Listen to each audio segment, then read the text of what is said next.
Conta pra mim, bebê, conta pra mim se a tua segunda-feira tá braba, porque a minha tá braba. Eu sou a Joyce Rodrigues do canal Ler Até Amanhecer e hoje eu vou trazer pra vocês um caso que vocês pedem há bastante tempo. Só que o que acontece? Eu já sabia que ia acontecer o julgamento, já ia acontecer um júri popular. Então eu decidi aguardar o júri popular porque possivelmente era por isso também que estavam lutando. Esse júri poderia ser transmitido, então a gente poderia ter bem mais informações aí sobre esse julgamento, um julgamento muito esperado, porque nós estamos falando do caso Joaquim, o Joaquim de Ribeirão Preto. E muitas pessoas aí falavam muito sobre esse caso, para o caso não cair no esquecimento, inclusive também o próprio pai do menino Joaquim, que acabou ali fazendo de tudo, inclusive até num período em que uma das pessoas aí envolvidas no caso acabou ficando foragido. Então, fica aqui comigo, aproveita, deixa o like de vocês logo agora no começo do vídeo, que é bastante importante. Também verifique tua inscrição, teu sininho de notificação e me segue. Você sabe onde? No @Joyce Rodrigues Oficial, que por lá eu sempre notifico vocês quando sai vídeo novo. E a gente vai começar esse caso do começo até então a condenação. Penny e Jack, vinheta.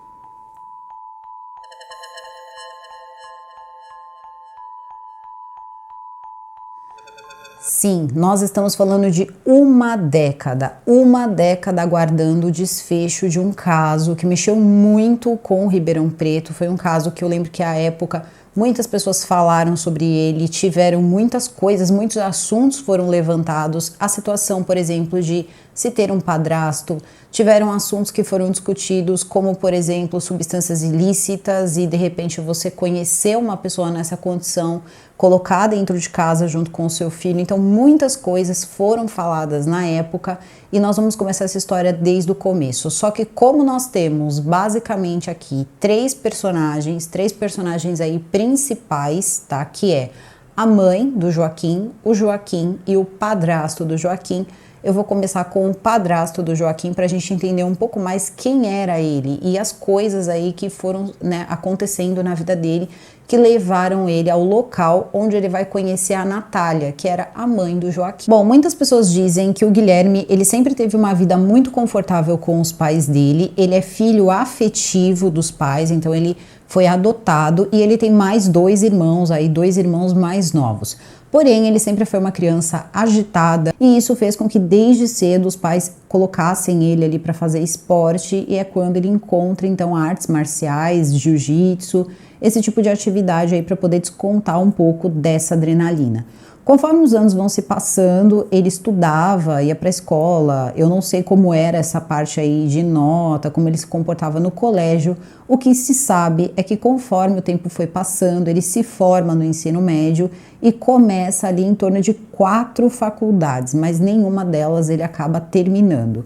Então, logo depois disso, ele começa a sua própria empresa, uma empresa de tecnologia. Ele era técnico em informática, na verdade ele é técnico em informática, e em um determinado momento ali ele decide que ele quer ir embora para a Irlanda, ele quer tentar a vida na Irlanda, ele quer passar um tempo na Irlanda. Só que mais ou menos nessa época os pais eles já tinham ciência de que o filho tinha problemas com substâncias ilícitas, então tiveram alguns momentos de entradas e saídas de internação, e quando ele vai para a Irlanda, talvez esse vício aí tenha se acentuado um pouco, né? Então a gente tá falando de uma pessoa que tem adicção. Os pais de repente tinham essa preocupação de saber, né, o que estava acontecendo, qual era o tipo de vida que ele estava levando. Perceberam que novamente ele estava fazendo uso de substâncias ilícitas, então ele volta para o Brasil.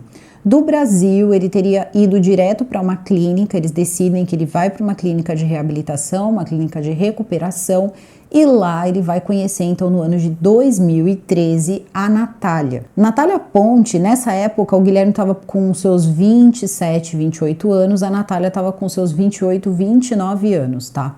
Os dois, eles acabam se conhecendo, o Guilherme e a Natália Ponte, em uma clínica de recuperação. Na verdade, a clínica de recuperação que o Guilherme estava internado. Então ela era a psicóloga ali do local, ela era formada, né, em psicologia e também tinha um filho pequeno ali que já estava chegando aos 3 anos de idade. Esse filho é o Joaquim. Ela era separada, então ela era só ela e o Joaquim, e conforme o tempo foi passando dentro da clínica de reabilitação, ela acaba se apaixonando então pelo Guilherme. Bom, não sei quanto tempo ele ficou internado, isso não é colocado. O que se sabe é que logo depois os dois começam um relacionamento. Então, quando o Guilherme termina o tratamento dele, eles acabam ficando juntos. Ela, mais uma vez, não foi uma questão de ela deixar a família, nada disso. Ela já estava tendo uma vida ali, ela já estava separada do marido dela. E aí ela começa, então, um relacionamento com o Guilherme. Durante o relacionamento, que não foi um relacionamento assim tão longo, são aí algumas questões, alguns até mesmo problemas, que era o fato, por exemplo, dele ter sido ali uma pessoa que fez uso, né, passou por uma clínica de recuperação, então tem toda aquela coisa de preocupação pelo lado da família, principalmente pela família da Natália. Então isso é uma coisa que o próprio Guilherme fala, que quem acabou segurando essa barra maior foi a Natália, que ele não teve problema com isso. Só que aí, conforme o tempo foi passando, as pessoas começaram a se acostumar, perceberam que ele se dava muito bem com o Joaquim, que ele era muito brincalhão com o Joaquim.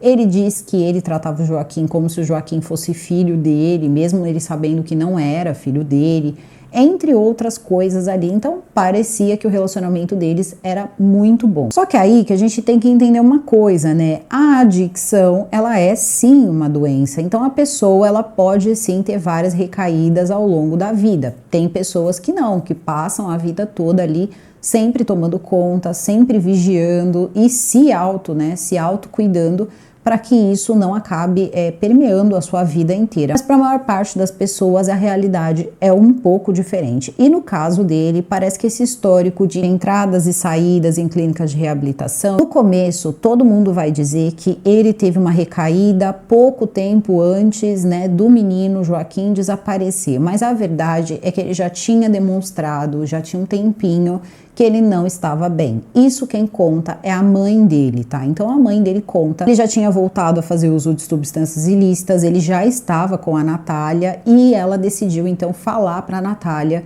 que levasse ele porque eles iriam colocá-lo novamente em uma clínica de recuperação. Só que a Natália disse o seguinte, que ela era psicóloga e que ela conseguiria, basicamente assim, cuidar dele, que ele não precisaria ir para uma clínica de reabilitação. Isso são palavras da mãe, tá? Então isso depois ela vai falar inclusive no julgamento. Ele conta uma outra história, ele conta que teve sim essa recaída, depois ele fica um tempo bem. A Natália vai engravidar, então os dois eles têm um filho juntos, o Guilherme e a Natália engravida e aí ela vai ter o bebê. Quando ela tem o bebê, ele já estava fazendo uso de substâncias ilícitas novamente. Então não dá para saber muito bem se essa conversa que a mãe teve foi antes ou depois do filho deles nascerem, mas foi mais ou menos aí nessa época. E é mais ou menos aí o que vai durar também esse relacionamento. E aí uma coisa também vai acontecer, uma coisa que talvez tenha sido ruim para o casal, uma coisa que talvez o casal não estivesse preparado, que foi a descoberta aí de um problema de saúde no Joaquim. O Joaquim começou a passar mal e um dia, levando no hospital, eles descobrem que o Joaquim estava com diabetes. O Joaquim estava com 3 anos de idade nessa época, então diabetes com uma criança de 3 anos é uma coisa muito complicada. Então só quem tem um diabético na família sabe como é complexo essa coisa toda de toda hora você precisar ir lá, né, furar o dedinho, como tá a glicemia para poder fazer o uso do remédio. Ele já tinha um diabetes em que ele precisava tomar insulina, tá? Em alguns casos não é necessário a insulina, mas ele tinha que tomar insulina. Em alguns momentos eu ouvi que parece que essa insulina ela era aplicada de 4 em 4 horas e isso é um problema quando a gente está falando de uma pessoinha de 3 anos. E aí você vê então o Joaquim tendo que se acostumar com tudo isso, uma coisa que ele não estava acostumado, vai lá, fura dedinho, depois, né, tem toda a questão da insulina e também os berros. Obviamente as crianças vão chorar, isso é uma coisa normal e de repente você está numa situação em que você tem um bebê, tá? Porque ela teve mais um filho, então ela estava com um bebê recém-nascido e você tinha um garotinho que precisava não apenas da medicação, porque também é importante pensar nisso, você tem que cuidar da alimentação e aí você fazer trocas ali alimentares para poder controlar também o diabetes também não é uma coisa fácil. E a situação toda começou a ficar um pouco séria e de repente a seriedade toda dessa casa, dessa nova vida, desse lar começou a desagradar o Guilherme. Parece que as coisas não estavam tão cor-de-rosa como pareciam que iam ficar aí depois que o neném nasceu e tudo ficou certinho. A Natália, ela cuidava, segundo ali o que os médicos foram falando, depois até mesmo em depoimento, no julgamento, ela fazia sim os cuidados necessários dele, levava ele ao hospital. O pai também chegou a mencionar que ele mesmo comprava as canetas de insulina. Eu realmente não sei como funciona a insulina hoje em dia. Parece que são canetas com doses e tal, isso em 2013, então ele usava essa caneta e o pai chegou a comprar uma caneta com 180 doses. Isso é uma coisa que o pai conta, o pai não morava na mesma cidade, então eles tinham uma guarda, né, mais ou menos compartilhada, porque o pai tinha que vir de muito longe para poder visitar o filho, então não era aquela, né, aquela presença ali todo dia, mas parece que eles se falavam sempre, pelo menos é isso que o pai diz. A questão toda é que nessa hora o Guilherme ele parecia ajudar em tudo, então parece que ele dava esse apoio, ele dava esse auxílio em relação a cuidar do Joaquim. O pai estava sempre perguntando se estava tudo bem, falando com o filho, e a Natália nunca falou absolutamente nada em relação a se o relacionamento deles era ruim. Ela sempre, pelo contrário, dizia que os dois se entendiam muito bem e que, enfim, a vida era muito boa. Para o Guilherme, que é uma coisa que ele vai revelar depois, a vida dele não estava fácil, não estava nem um pouco fácil, ele já estava cansado de tudo aquilo, ele estava desiludido com a vida, mesmo tendo o seu filho ali recém-nascido. Juntou, na verdade, o filho recém-nascido para uma forma ali quase que negativa para a vida dele, mas também esse enteado que tinha aí problemas com diabetes, então tudo isso começou a se tornar uma coisa pesada para ele achou que era muita coisa para ele dar conta, e a Natália tentando ali cuidar, né, de duas pessoinhas ali que precisavam muito de cuidado, um porque era muito pequeno, o outro também por ser pequeno e ter a questão do diabetes. E na noite do dia 4, tá? Exatamente da madrugada do dia 4 pro dia 5, uma coisa vai acontecer. Na verdade, algumas pessoas sabiam, né? As pessoas ao redor, elas já sabiam que estava acontecendo, principalmente vizinhos e possivelmente a Natália, que o Guilherme ele estava fazendo novamente uso de substâncias. Então o que acontece? Ele não estava assim como as outras pessoas pensavam. Ele mesmo fala que na verdade ele começou a usar bem antes, ele tinha voltado bem antes e que ele conseguia disfarçar muito bem a ponto das pessoas não perceberem. Então ele achou que ele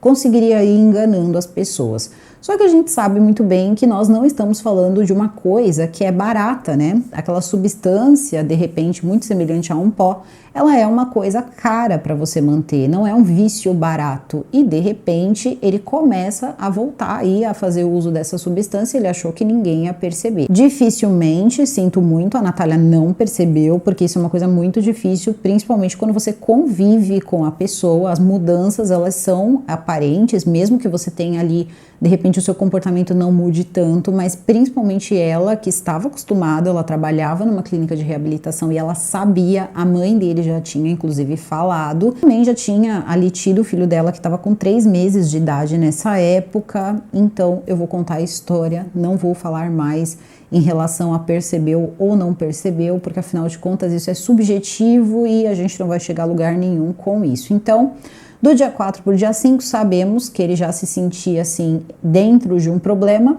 vamos colocar dessa forma, e do dia 4 para o dia 5 ele decidiu resolver este problema. E agora a gente vai para a parte oficial, tá? Como as coisas se desenrolaram de uma forma oficial. Dia 5 de novembro de 2013, às 7 horas da manhã, a Natália acorda. A Natália lembrava que no dia 4 estava deitado na cama ela, o filhinho dela, o Joaquim e também estava na cama o Guilherme. E parece que o Joaquim estava mexendo num celular, estava ali brincando, vendo algum desenho ali no celular. Neste dia, a Natália estaria muito cansada porque ela teria passado um dia inteiro fazendo como se fosse um curso para poder lidar ali melhor com as coisas que o filho dela precisava em relação ao diabetes. E ela falou que ela ouvia, né, os dois conversando, o Guilherme e também o Joaquim, até que ela falou que foi caindo no sono e acabou dormindo. Quando ela acorda às 7 horas da manhã, ela já acorda, pega a insulina, pega o aparelhinho para medir a glicemia do Joaquim e cadê o Joaquim? Ela não consegue encontrar o Joaquim. Só que o Joaquim, ele tinha uma coisa, ele gostava muito de brincar, de se esconder. Ele se escondia o tempo todo, então ele gostava disso, ele gostava que procurassem ele, então situações aí que são até engraçadas, né, é aquela coisa de se esconde, mas você tá vendo e aí você finge que não vê, esse tipo de coisa. e tinha também a questão do irmãozinho pequeno. Então o que ela faz? Ela começa a procurar nos lugares, dentro de armários, atrás de cortinas, para ver se ele não se escondeu para poder fazer essa brincadeira. Ele poderia ter escutado ela acordar e ter se escondido para poder brincar com ela. Só que ela percebe que ele não está na casa e aí ela verifica que a porta da casa está aberta, a porta principal da casa está aberta. Ela começou a procurar, começou a dar a procurar pelo menino, percebe também que o portão dela está trancado. Isso foi uma coisa também que depois a polícia vai levantar essa hipótese, porque a porta estava aberta, mas o portão estava trancado, então ficava difícil ele ter fugido, né? Então começa-se a procurar. Mesmo assim, ela teria avisado as pessoas ali, muita gente ali começou a procurar também ao redor, até que ela decide ir até a autoridade policial e registrar o desaparecimento do Joaquim. E aí começa uma fase que vai ser uma fase difícil para esse casal. Por quê? As pessoas ao redor, mais uma vez, o que você faz dentro de casa, né, enfim, com a sua vida, tudo bem. Só que aí você envolve pessoas que não podem se defender. E as outras pessoas, elas prestam atenção nisso sim. Não pense que os seus vizinhos não prestam, porque eles prestam. E aí, quando começa essa questão toda do desaparecimento, a polícia também fica sabendo da utilização de substâncias ilícitas por parte ali do Guilherme, e aí muita coisa começa a ser levantada. Muito rápido, tá? A população já começou a pensar que o Guilherme poderia ter feito alguma coisa contra o Joaquim. Ele poderia ter feito alguma coisa com o menino, que ele poderia ter vendido, entre outras coisas, tá? Chegando mesmo a um ponto que eles não conseguiam sair de casa, então eles só saíam de casa para falar com a autoridade policial, e aí eles acabam dando uma entrevista para a televisão no quarto dia, tá? Quarto dia do desaparecimento do Joaquim. Nessa entrevista, segundo o jornalista que fez a entrevista, o jornalista ou a jornalista, foi dito o seguinte, que quando, né, chega-se para fazer a matéria, eles teriam mostrado a casa, mostrado onde o Joaquim ficava e depois eles teriam sentado no sofá da sala. Então o Guilherme conta, fala sobre os problemas dele e fala também, né, que as pessoas julgavam à toa e que ele já estava acostumado com isso. Ele demonstrou ser uma pessoa que estava compreendendo a opinião das pessoas em relação a ele, porque era uma coisa normal, como se fosse uma coisa que a gente já está acostumado, quando uma coisa dessa acontece, eles sempre vão apontar uma pessoa que é adicta, enfim, esse tipo de coisa. Então parecia que estava tudo certo.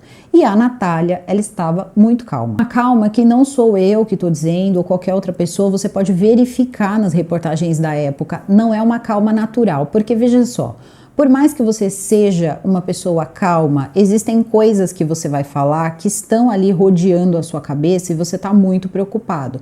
Por exemplo, a gente já vai percebendo que ele era um garotinho que precisava ali de insulina o tempo todo. Então, existe toda a questão de ele estar desaparecido há 4 dias e existe a preocupação de ele está sem tomar a medicação há 4 dias. Se ele tivesse sido levado por alguém, essa pessoa não soubesse que ele tomava esse remédio, que ele precisava tomar insulina. Então, tudo isso é uma coisa que a gente presta atenção e é quase que uma corrida contra o tempo. E você não via isso no semblante dela. Em alguns momentos, eles já demonstravam, principalmente a Natália, desculpa, mas assim, teve um momento que ela fala uma frase que é muito estranha. Ela diz assim: onde quer que ele esteja bem. Então, aquilo não é uma frase assim muito assim legal de você dizer numa entrevista. E talvez isso tenha sido um dos motivos que fez com que a população também ficasse muito mais em cima do casal. E tem mais. No começo, ele começa, né, o Guilherme, ele começa a falar, né, do Joaquim por Joaquim, e que o Joaquim era um menino muito especial para ele, que ele amava muito o Joaquim. Só que depois isso muda.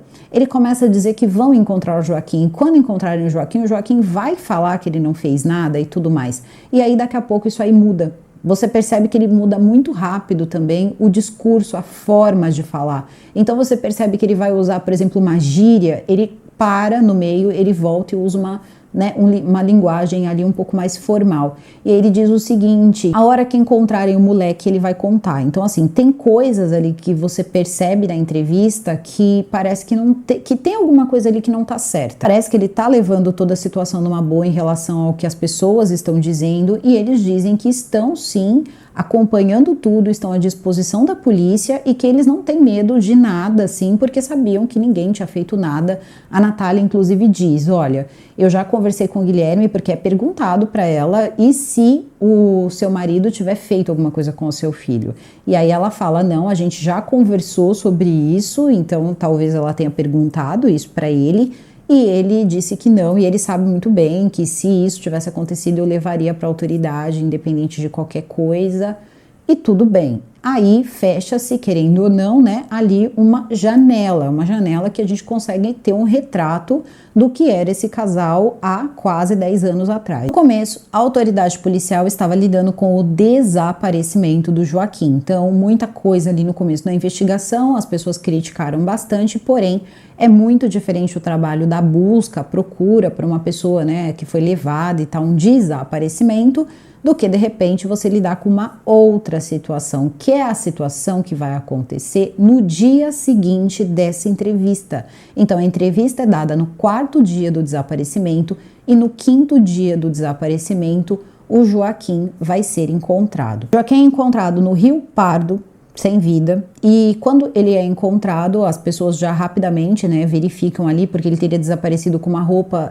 específica ali, com um pijama, né, um pijama de bichinho e tal, então já tinha 5 dias que ele estaria nesse rio, e aí eles avisam que tinha sido encontrado, e nesse momento, quando é avisado e tal, eles avisam o Guilherme, dizem, olha Guilherme, a gente encontrou o Joaquim, infelizmente o Joaquim, ele não está vivo, e aí nesse momento o que acontece? Ele vira e fala, tudo bem, eu vou falar com os meus advogados. Leva-se para o Instituto Médico Legal, porque afinal de contas precisa saber o que aconteceu, ele fugiu e se afogou, o que aconteceu? No começo eles até acharam que isso podia ter acontecido, que ele poderia ter se afogado, porque o que acontece? Esse Rio Pardo, ele fica em Barretos, porém ele teria sido colocado, depois vão descobrir isso, né, que ele teria sido colocado em como se fosse ali um braço desse rio, que acabou descendo até um pouco mais ali para longe de Ribeirão Preto, que era em Barretos. E esse rio, ele estava em uma cheia, tá? Então o rio ele estava cheio e automaticamente a correnteza é mais forte. Então ele leva aí em torno de 150 quilômetros, que é uma distância aí relativamente longa. Porém, da casa, tá? Da casa do casal até esse braço do rio que eu falei para vocês, ficava em torno de 100 metros. Então não era tão assim, tão longe. Então começam a chamar a perícia começa a fazer o trabalho dela, começa a verificar se tem alguma mancha, usa o reagente luminol, não consegue encontrar nada. Só que aí vem a questão toda da caneta que o Arthur, pai do Joaquim, teria comprado, né? Teria comprado ali poucos dias antes do que aconteceu. Quando essa caneta ela é encontrada, eles percebem que faltava 166 doses de insulina. E aquilo era uma quantidade de doses impossível dele ter usado naqueles poucos dias, e sabe-se lá quem fez uso, enfim, dessa insulina. Isso seria basicamente uma dose fatal para qualquer pessoa. Então a suspeita era que essa insulina teria sido usada então para tirar a vida do Joaquim. Só que eles precisavam fazer exames periciais, então teria que constar tudo isso aí durante, né, os exames e tudo mais. O que eles verificam é que não teve emprego nenhum de violência, eles perceberam que não tinha nenhuma marca que pudesse indicar violência e que também ele não se afogou porque não tinha água no pulmão. Então a gente sabe que isso significa que quando ele chegou até a água ele já não estava mais respirando, porque senão a pessoa acaba, né, acaba entrando ali água no pulmão. Então eles sabem que seja lá o que tivesse acontecido, aquele local foi usado apenas para o descarte. Então isso já começa uma investigação, porque assim, não foi um acidente, ele não caiu no rio, e sim alguém fez isso com ele, e a gente precisa saber quem fez isso. E obviamente as primeiras pessoas a serem investigadas são as pessoas mais próximas, no caso a Natália e o Guilherme. As investigações elas começam, aí já não é mais um desaparecimento, a gente já sabe que já é outro tipo de investigação, e aí o que vai acontecer? Eles começam então a ficar bem naquela teoria da questão toda da insulina. E a insulina parece que ela dispersa muito rápido do corpo, em torno ali de 24 horas, e não constava insulina no corpo do Joaquim. Isso é uma coisa também que a gente precisa guardar a informação, porque vai ser objeto ali, quase que como objeto principal na defesa depois do Guilherme nos tribunais. Guilherme, depois que começarem essas investigações, alguém aplicou isso, né, no Joaquim, então ficava entre a mãe e entre ele. E aí vem toda a questão dele ter tido ali um passado, né, um passado com histórico de substâncias ilícitas, um passado em que em alguns momentos ele pode ter sido aí agressivo com algumas pessoas, supostamente, só que aí a polícia decide então, né, levá-lo preso, então ele tem a sua prisão preventiva decretada, só que aí a população começa a ficar bem irritada porque queriam que a mãe fosse presa também, porque afinal de contas, seja lá qual era o problema, tá, que o Guilherme tinha, ela era a responsável pela segurança do Joaquim. Então, se alguma coisa aconteceu com ela, devido a problemas que o Guilherme tinha e ela sabia, ela foi omissa. Ela não protegeu o filho dela de uma pessoa potencialmente perigosa. Então, começa, né, aquela coisa toda para que prendessem a Natália e a Natália acaba de fato sendo presa. A hora que o jogo dos advogados começa a acontecer. Quando a Natália ela é presa, rapidamente já começam ali vários apelos para que soltassem ela, né, os advogados trabalhando, tanto os dele como os dela, estavam os dois presos. E aí, mediante a habeas corpus, a Natália ela consegue responder em liberdade às acusações. Eles percebem que não teriam problema com ela, que não tinha nada ali que ela pudesse oferecer de risco, nem para investigação e nem para mais nada, mas enquanto isso, o Guilherme aguardaria preso. E é aí que começa também uma situação difícil, porque o que acontece?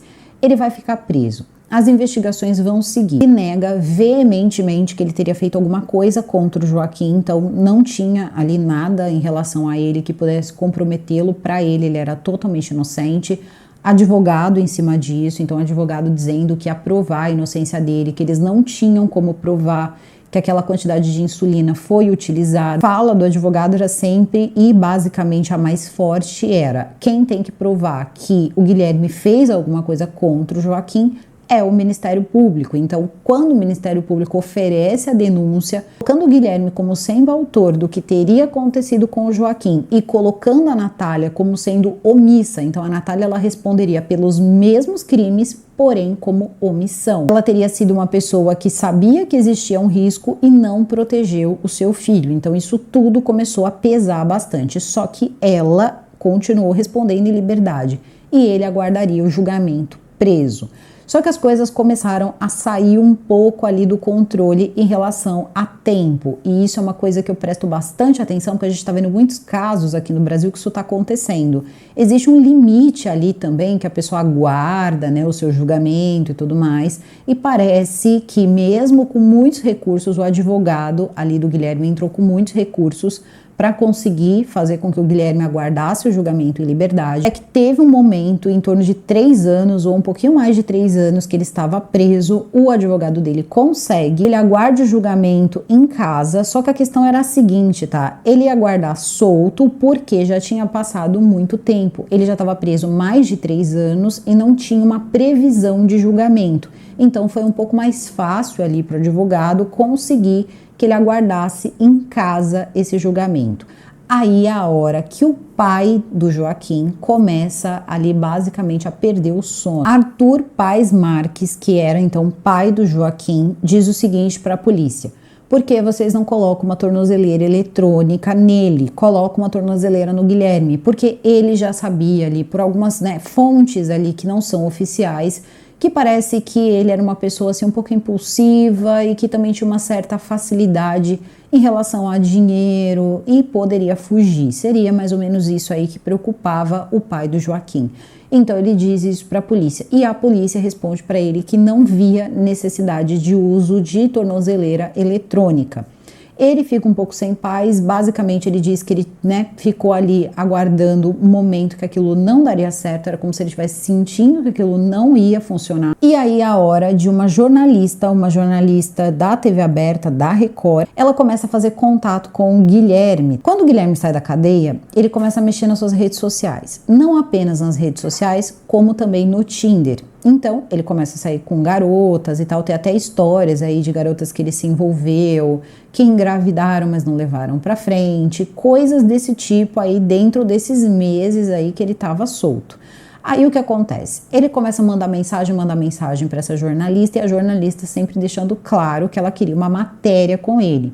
Até que um dia, né, depois de bastante tempo, em torno de 3.000 mensagens trocadas, 7 meses de conversa com ele acaba chamando ela no motel e dizendo para ela que ia dar essa entrevista para ela. E pela primeira vez, depois, né, de tudo que aconteceu desde 2013, novembro de 2013, ele foi preso, ele foi solto, ele nunca assumiu que ele tinha feito alguma coisa contra o Joaquim. E naquela entrevista, ele acaba contando para a jornalista que tinha sido ele que tinha tirado a vida do Joaquim. Porém, ele também coloca um alfinete no sapato da polícia, na verdade, né, ali das investigações, porque o que ele fala? Ele diz o seguinte, eu vou resumir aqui, vou tentar não fazer disso uma coisa, né, assim, mais do que já é, que foi o seguinte. Ele conta que a vida dele não estava boa, ele conta que ele estava fazendo uso de substâncias ilícitas naquela época, que ele não estava passando por uma época boa. Então teve uma hora que o Joaquim chorou, o Joaquim estava com fome, então ele foi para tentar fazer uma mamadeira e tal, e aí ele pensou, de repente, meio que do nada, que se de repente o Joaquim não existisse, as coisas poderiam ficar um pouco mais fáceis. Então o que ele teria feito foi... Ele leva já o Joaquim para um outro lugar, um lugar ali mais distante, e teria então usado um golpe. Lembra que eu falei para vocês que ele fazia ali artes marciais, ali acho que era jiu-jitsu, tá? E teria usado um golpe que é como se você colocasse a pessoa ali para dormir, é onde você pressiona os dois lados ali da garganta de uma forma ali muito específica, você não quebra nada, não gera dor, nada, você simplesmente faz a pessoa dormir. A questão é que a pessoa não acorda mais e ele sabia disso. Então ele explica para a jornalista que ele não queria causar nenhum sofrimento, então ele teria feito isso de uma forma indolor e ele sabia que tinha chovido o dia todo. Então esse pedaço aí de rio, aí esse córrego que saía nesse rio maior aí que eu contei para vocês, estaria cheio. Só que ele acaba dizendo que ele teve que contar com a sorte, porque ele também não tinha certeza se estaria ou não cheio. Então ele leva, né, até esse local, leva o Joaquim até esse local, o Joaquim já estava sem vida, e ele então coloca o Joaquim no córrego. E aí ele aguarda, porque afinal de contas ele disse que sabia que aquele rio podia ir muito longe, então talvez de repente até nem encontrassem o Joaquim. E aí, por que eu disse para vocês que ele acaba colocando o alfinete no sapato da investigação? Porque ele disse que ele teria usado, então, não seria diferente de alguma coisa ligada à asfixia. Então, a perícia não teria percebido isso. E o perito dizendo, não teve nenhum sinal, não teve sinal de nenhum toque ou toque mais forte, qualquer sinal de que demonstrasse que tinha acontecido violência, e que eles afirmavam então que teria sido a insulina e ter conseguido esse resultado sem precisar tocar, vamos colocar assim, de uma forma ali violenta, no Joaquim. Só que acontece que ele conta para essa jornalista, assume que foi ele que fez, só que ele disse que fez de outro jeito. Ele disse que usou então esse golpe e colocou aí o Joaquim para dormir para sempre. Essa jornalista, inclusive, ela fica um pouco impactada porque ela não imaginava que ele assumiria isso, né? Não é o tipo de coisa que você espera que uma pessoa que nunca assumiu vá assumir numa entrevista onde ela deixa claro que era uma entrevista que seria veiculada, e ela teria dito para ele, mas você não se arrepende, E aí ele diz, claro que eu me arrependo, cara, eu fiquei preso, ó como é que tá a minha vida. E aí ela diz para ele, não, eu não tô falando de você, eu tô falando em relação ao Joaquim, você não tem remorso? E ele disse que não conhecia remorso, ele não sabia o que era remorso. A reportagem, assim, que todo mundo ficou besta. 3 anos depois ele estava assumindo ali, ele foi gravado, ele sabia que estava sendo gravado, ele estava assumindo tudo. Isso também ajudava um pouco a questão da Natália, porque muita gente achava que os dois poderiam ter feito juntos e tinham muitas outras coisas ali relacionadas a isso, e ali ele estava confessando. A questão é que na hora que começa a girar essa matéria, antes mesmo da matéria ir para o ar, a polícia já estava na casa dos pais dele, atrás dele. Só que, infelizmente, a polícia não conseguiu encontrá-lo. E aí, a polícia não encontra em um dia, não encontra em 2, não encontra em 3, porque ele teria fugido. Então, depois que ele dá essa entrevista e todo mundo fica sabendo da história, ele desaparece. O pai do Joaquim, ele simplesmente assim surta. Ele diz que ele não sabia o que fazer na hora, porque ele falou, eu tinha avisado, eu tinha falado da necessidade da tornozeleira, ninguém me escutou, Ele já tinha morado fora antes, então ele começa a ficar atrás, né, da imprensa, contando, falando, ele fica atrás da polícia, porque ele fala, cadê? Vocês têm pista de onde esse cara tá, de o que tá acontecendo? E eles sempre ali dando, né, a entender que tinha uma pista de onde poderia estar, então, Guilherme, só que nenhuma dessas pistas estava levando para lugar nenhum.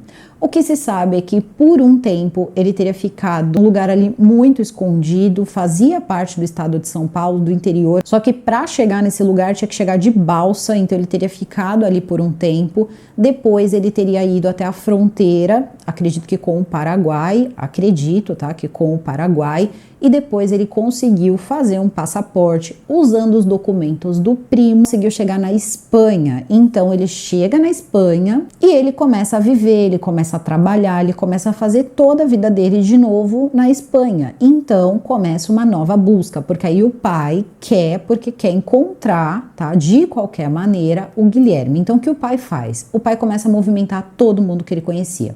O pai do Joaquim, ele trabalhava com eventos. A gente sabe que essas pessoas, elas lidam com muita gente, pessoas de todos os lugares. Então ele tinha muitos contatos.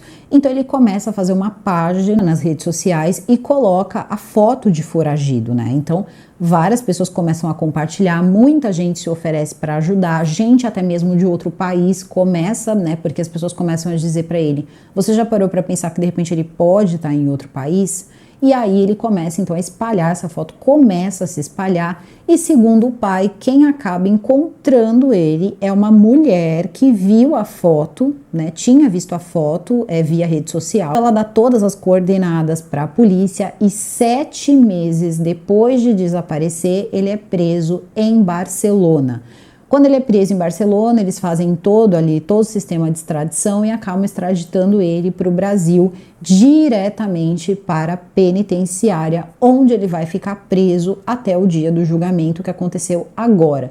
Teve seu início no dia 16 e vai ter o seu término no dia 21, mas ainda vão acontecer umas coisinhas pelo meio do caminho. Primeiro que a gente tem que entender que tem uma coisa dentro dessa história, tá, que muita gente estranhou, porque assim, ele teria sumido sozinho e ele não parecia ser uma pessoa tão altruísta, tá? Pelo menos não era o que parecia. Só que quando ele assume sozinho, ele tira totalmente a culpa da Natália. Só que a gente não pode esquecer do seguinte, a Natália tinha um filho dele também.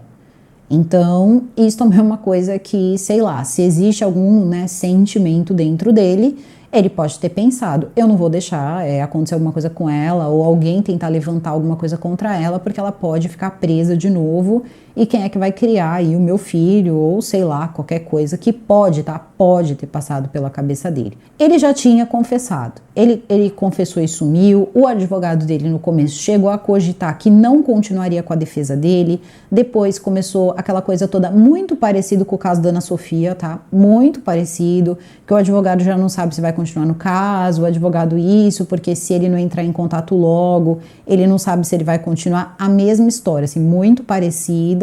E naquela hora, sinceramente, a gente até pensa, né? O cara não vai também se envolver ou colocar ali a carreira profissional dele em risco, mas aí é uma questão entre advogado, cliente e honorários advocatícios. Ele aguarda então preso no Tremembé quando ele é encontrado e a defesa começa a dizer o seguinte: aquela reportagem onde ele assume não teria validade alguma. Não foi feito com o advogado, não foi feito de forma oficial, então eles não poderiam usar aquilo para absolutamente nada, aquilo não era uma prova formal, não era absolutamente nada, não significava nada.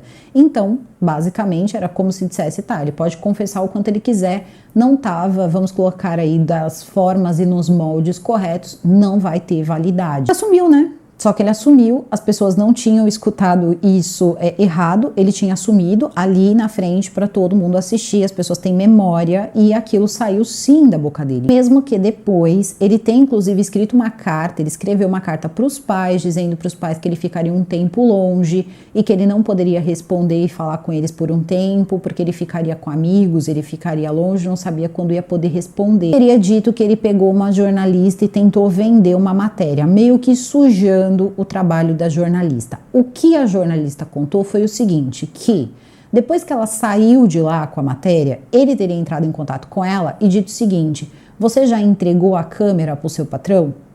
Ele estava arrependido de ter dado a entrevista. Talvez ele tenha falado com o advogado, tenha falado com alguém e aí acabou sendo impulsivo e tomou uma bronca. Só que ela disse que ela já tinha entregado, e ela já tinha entregado mesmo, já estava na redação, que ela não podia mais cancelar aquilo, que já não era mais, já não estava mais na mão dela. Só que isso fez com que a família dele criasse uma raiva muito grande da jornalista. Então, assim, foi uma situação muito complicada, eles teriam ficado muito aborrecidos, principalmente com a emissora, então foi uma situação tensa durante o julgamento, porque eles eram até um pouco maltratados, até porque eles encararam isso como uma traição, uma coisa, enfim, ruim para o filho deles. Só que assim, o filho deles deu a entrevista, foi lá, falou, ninguém pediu para ele falar. Aí a jornalista disse que não foi pago, eles afirmaram que não foi paga essa entrevista, e aí começam as notícias. E também começa ali algumas jogadas, que é uma coisa até relativamente natural, só que nunca por tanto tempo. Isso é uma coisa que assustou um pouco no caso do Joaquim, porque era uma coisa que já tinha que ter sido resolvida, já tinha que ter acontecido um julgamento. Ele sai da cadeia em 2016, depois ele foge, depois ele é preso de novo e nada de julgamento. A Natália, ela vai tentar viver a vida dela, depois ela acaba indo morar na cidade dos pais, trabalhar com o pai, ela muda de profissão, depois ela se casa, depois ela vai ser mãe de novo, então ela vai ter um casal de gêmeos e também tinha o filho que ela tinha com o Guilherme. Isso era uma coisa que, enfim, parece que só os avós ali, né, os pais do Guilherme, que davam ali uma atenção pro filho do Guilherme e eu acredito que eles tentavam manter uma boa relação ali, um bom relacionamento. Não me pareceu que a família tinha qualquer tipo de raiva da Natália ou qualquer coisa que o valha. A questão é que começam as notícias. Vai acontecer o julgamento em 2019, vai acontecer o julgamento em 2019 e nada desse julgamento acontecer. O julgamento não acontecia. Aí o que acontece? A gente sabe, né? O efeito máscaras, né? Quando todo mundo usa máscaras por muito tempo, muitos julgamentos foram feitos de forma online, porém, né, segundo o advogado de defesa do Guilherme, esse não seria o caso. Ele disse que não tinha como fazer esse julgamento totalmente online, não tinha como fazer esse julgamento dentro dessa situação e que o ideal seria esperar tudo isso passar, fazer o julgamento de uma forma presencial e que também ele achava por bem que esse julgamento fosse transmitido, uma vez que essa notícia, uma vez que essa história foi tão divulgada na mídia, tanto na mídia brasileira como também na mídia estrangeira. A maior parte dos veículos grandes de comunicação a gente assiste no Brasil, só que eles também têm um canal fora do Brasil. Então, muitas notícias que são daqui são adaptadas para outros canais, assim como canais de fora são adaptados aqui com notícias de lá, que são trazidas para cá e assim sucessivamente. Então, foi amplamente divulgado e ele achava que o correto era o julgamento ser transmitido. Só que acontece que ele não estava conseguindo isso, porque eles não queriam que transmitisse, tinha uns que não queriam que transmitisse, aí fica naquela coisa, vai transmitir, não vai transmitir. Teve um momento em que decidiram que era melhor então, né, já que eram tipos criminais diferentes, eles acabarem separando os julgamentos. O da Natália aconteceria num dia e o dele aconteceria em outro. E aí existia um problema, porque a defesa dele não aceitava isso, a defesa do Guilherme. Sinceramente, eu acho que também não tinha nenhum cabimento julgar separado, porque como ele mesmo disse, nenhum dos dois tinha mais recurso, não tinha mais nada, não tinha por que julgar separado e querendo ou não, isso atrapalha sim as defesas, né? Acaba atrapalhando ali as defesas e gerando um custo também, né? Um custo fora do comum aí para a gente pagar, porque tudo isso sai do nosso bolso. Por exemplo, o julgamento dele era estimado que durasse 12 dias, então seria 12 dias para ele, 12 dias para ela e haja dinheiro para tudo isso. E aí ficou nessa, né? Vamos esperar esse período passar, o período passa e aí não, a gente não quer julgamento junto, a gente quer julgamento separado.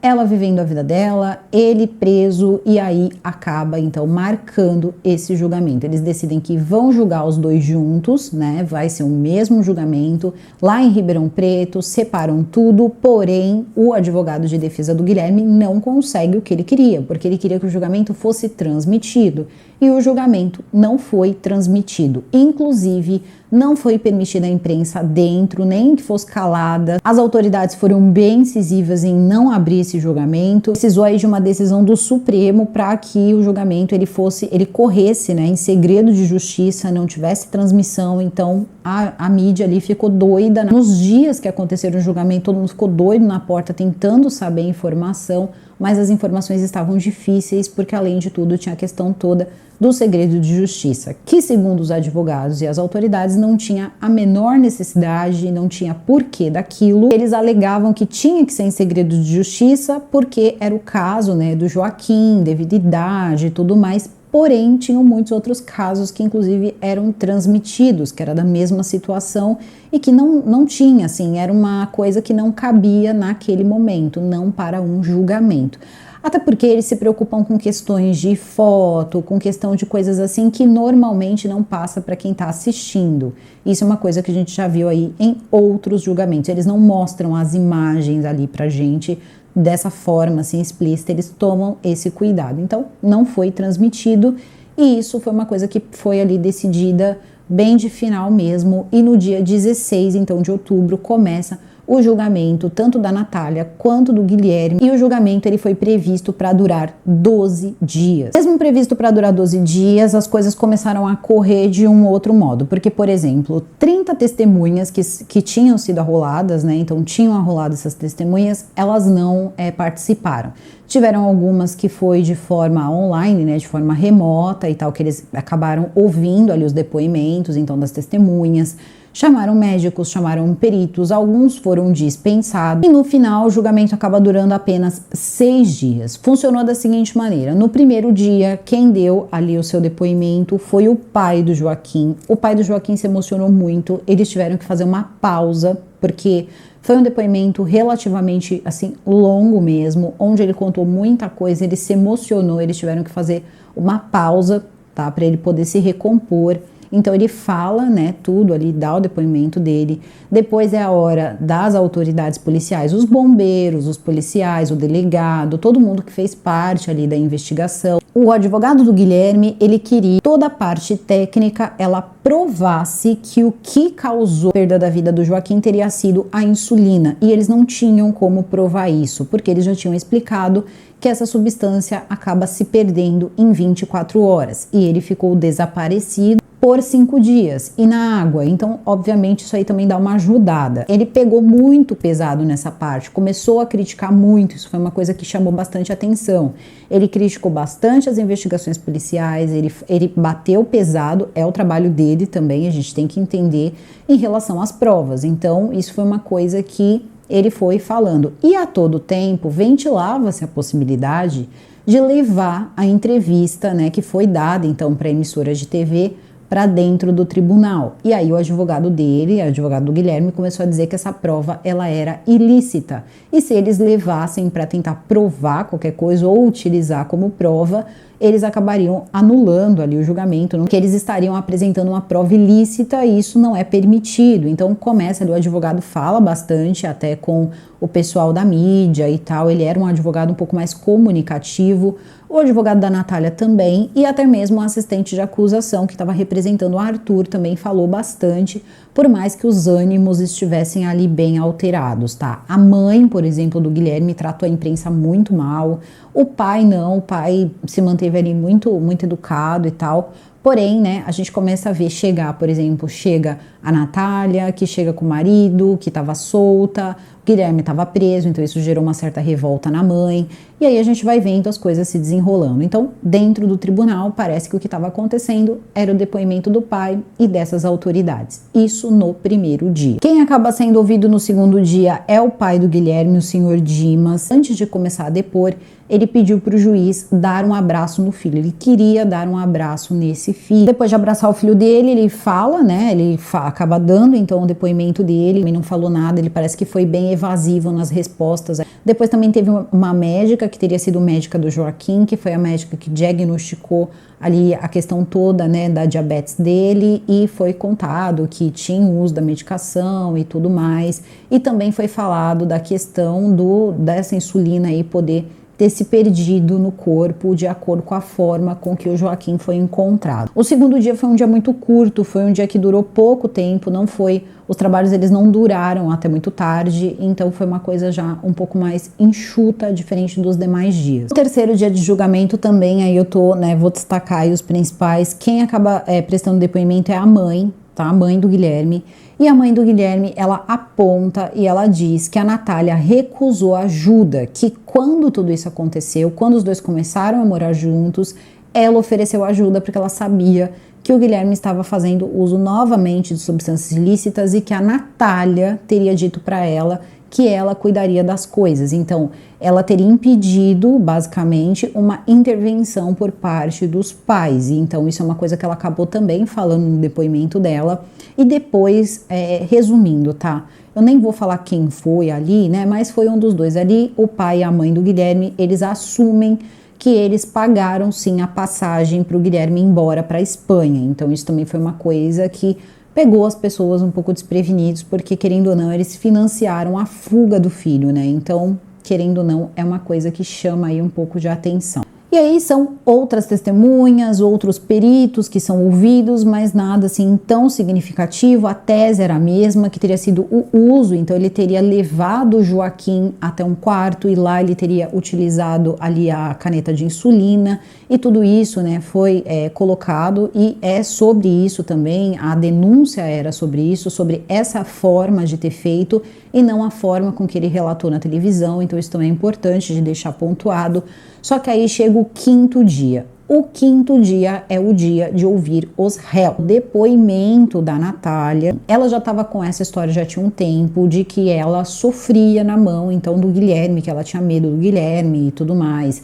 E que quando aconteceu o que aconteceu com o Joaquim, ela estava passando por uma situação ali doméstica, né? Então, e aí isso aí também se choca com o que a mãe disse, porque a mãe teria dito, olha, eu vou internar, e ela teria dito, não, interne, então você também tá puxando para você, e aí você sabe que tá acontecendo tudo isso. Os avós maternos queriam ficar com ele, achavam melhor ficar com ele para essa fase nova da vida dela. O pai queria a guarda, pelo menos ele diz isso o tempo todo, que ele queria a guarda, e ela não abria mão da guarda. Então, querendo ou não, isso também foi uma coisa que podia ter ajudado ali. Ela, na verdade, assim, tem gente que tem sorte, porque esse tipo de situação não passa assim tão fácil, tá? Ela estava ciente do que estava acontecendo, ela alega que estava passando por situações que eram um pouco mais assim, né, violentas ali com o marido, o então marido, o Guilherme, e tudo isso é contado ali no tribunal e que ela tinha certeza que tinha sido ele que fez ali alguma coisa contra a vida do Joaquim.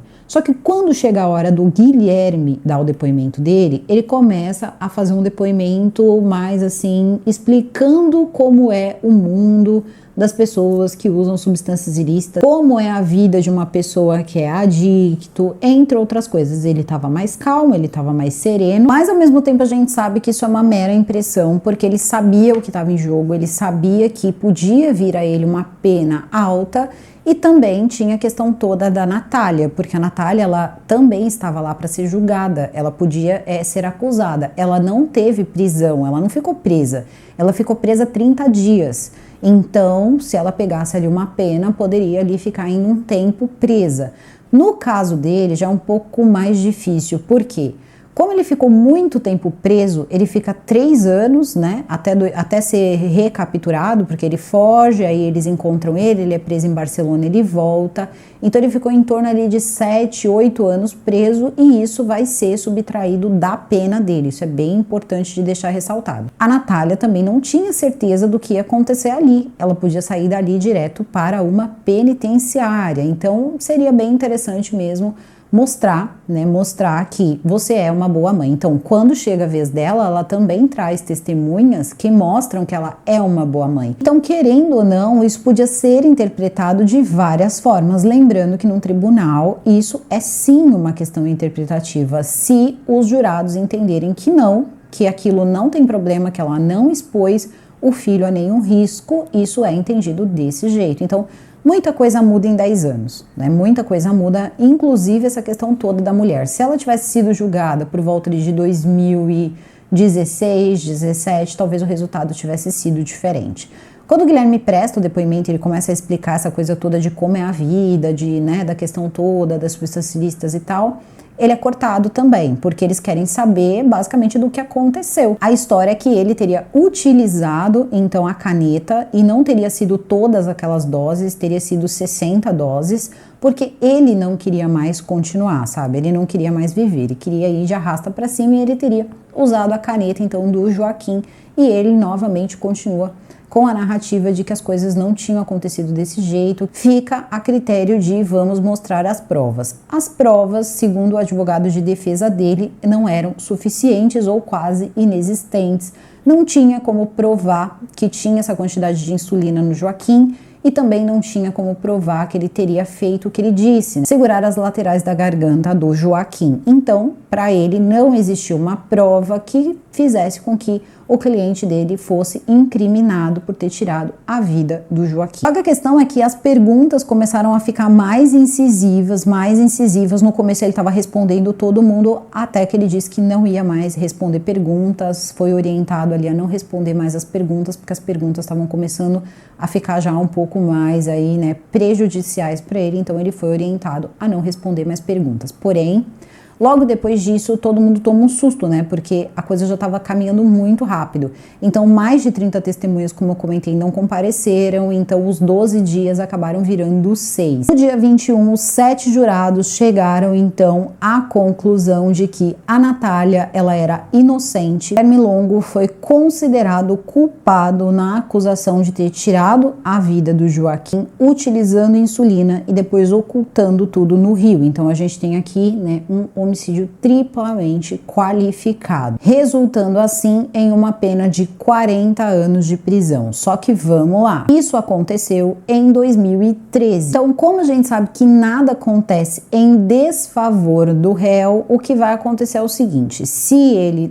assim ficar com essa pena de 40 anos, porque o advogado já disse que vai entrar com o recurso e que esse julgamento ele tem que ser anulado e que isso tem que ser revisto, entre outras coisas, é o seguinte: ele vai ter descontado esses 8 anos que ele já passou preso. O tempo na cadeia também no ano de 2013 é diferente do tempo de agora, tem pacotes diferentes, então tem que ver qual era o regime que era colocado na época, se a pessoa cumpria 1/3, se a pessoa cumpria 1/5 e assim por diante, porque nunca vai acontecer de retroagir, de nada retroagir em desfavor do réu. Então, qualquer lei nova, sei lá, lei Henri Borel, ou qualquer outro pacote aí que tenham feito, acho que entrou algumas coisas ali no pacote anticrime e tal, elas não se aplicam ao caso do Joaquim. E aí, todas essas coisas, a questão da insulina, a questão de tudo o que ele fez, a questão da omissão da Natália era em relação a tudo isso. Sendo ela responsável pelo Joaquim, ela teria que garantir a segurança do Joaquim. Então, aí entraria a omissão. Então, seria uma omissão, mas por todas essas coisas aqui que o Guilherme fez, e ela foi considerada inocente. A mãe do Guilherme saiu extremamente irritada, não quis falar com a imprensa, mandou tirar a imprensa de perto. Foi uma reação bem caótica, tava todo mundo muito nervoso mesmo. O advogado já saiu de lá dizendo que, enfim, já ia começar a recorrer, que aquilo não podia acontecer. Algumas pessoas não ficaram muito satisfeitas em relação à mãe, a mãe não ter sido ali penalizada por nada, enfim, teve várias reações diferentes. O pai, ele disse que até esperava que uma coisa ou outra fosse diferente, mas ele estava satisfeito com o resultado da justiça. Seria basicamente isso. O Ministério Público também não decidiu recorrer, porque isso acontece bastante, o Ministério Público achar que ela deveria passar, de repente, ter uma pena, porque ela foi inocentada, coisas assim. O recurso, ele cabe para quem está se defendendo e também, no caso do Ministério Público, que está defendendo o Joaquim. Então, todo mundo, todas as partes ali pareciam estar satisfeitas, menos a parte do Guilherme. Então, o advogado do Guilherme já disse que vai entrar com o recurso, que o recurso já vai chegar o mais rápido possível, e eles parecem ali que vão tentar ali lutar até as últimas esferas possíveis a garantir que o Guilherme não seja acusado, porque ele diz que para ele essa acusação é infundada, porque eles não conseguiram demonstrar qual foi ali a causa, né, que levou então à vida do Joaquim, que tirou a vida do Joaquim. Eles não conseguiram apontar, olha, foi a insulina, tem essa prova aqui, não tem uma prova material do que pode ter feito ali o resultado morte no caso ali do Joaquim. Então isso aí foi uma coisa que ele pegou pesado mesmo em cima e ele vai tentar entrar com os recursos dele. Agora, você entrar com os recursos é uma coisa, os recursos serem acolhidos e aceitos é uma outra coisa, mas a gente nunca sabe. E esse foi o caso que demorou uma década, 10 anos para poder ir a julgamento. As opiniões elas se divergem em relação a Natália, porque algumas pessoas acreditam que ela deveria ter tido pelo menos ali uma punição por ter sido omissa. Então agora é aguardar, vamos ver no que vai dar isso, né? O que futuramente pode acontecer aí, se pode acontecer um novo julgamento. E detalhe, tá? O advogado do Guilherme quer sim, mais uma vez, possivelmente, se um dia, se porventura acontecer um novo julgamento, eu acredito que seja transmitido, porque era uma coisa que ele queria muito. Então, por algum motivo, não foi. Eu sei que o caso ficou um pouco mais longo, mas é um caso de 10 anos, com muita reviravolta, com muita coisa acontecendo, e o resultado foi esse. Eu vou ficando por aqui, o vídeo fica por aqui. Eu desejo a todos vocês uma excelente semana, um super beijo e até o próximo vídeo.